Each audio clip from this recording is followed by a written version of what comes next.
Video शुरू होने से पहले भाई इस वीडियो के अंदर कुछ गालियां हैं तो या तो अकेले में देखो या तो हेडफोन लगा के देखो। मैंने डिस्क्लेमर दे दिया है, मेरा हो गया। हेलो हेलो हेलो अस्सलामुअलैकुम भाई। वालेकुम सलाम सर। भाई क्या हाल है? शुक्र है अल्लाह। भाई किधर से बोल रहे हो आप? जी किधर से बोल रहे हो आप? आपने सर फोन किया, मैंने तो नहीं किया। अब मैं जाहिद बात कर रहा हूँ। आपका नाम क्या है? आप कौन बात कर रहे हैं? जाहिद बात कर रहा हूँ।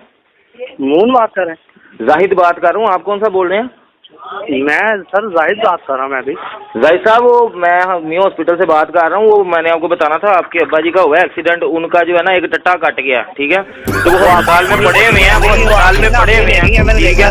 तो अब आप हमें बताएंगे, हम उनका टट्टा वापस लगा देंगे, आपकी अम्मी को गिफ्ट कर दें वापस पैक करके। नहीं, वो आपकी अम्मी ने खाना था, वो कह रही थी मैंने एक टट्टा खाना, मैंने उससे बोला था लंबी खा लो। और थल्ले बह भैन दी फूदी खाने गाल मेरी गश्ती दिया पुत्रा, गश्ती का पुत्र बड़ी छोटी गाल है, कौन होन गाल।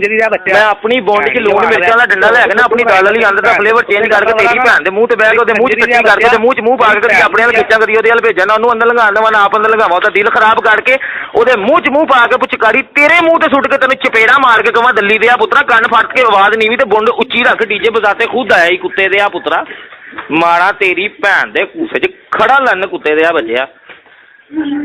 सही है भैन जी?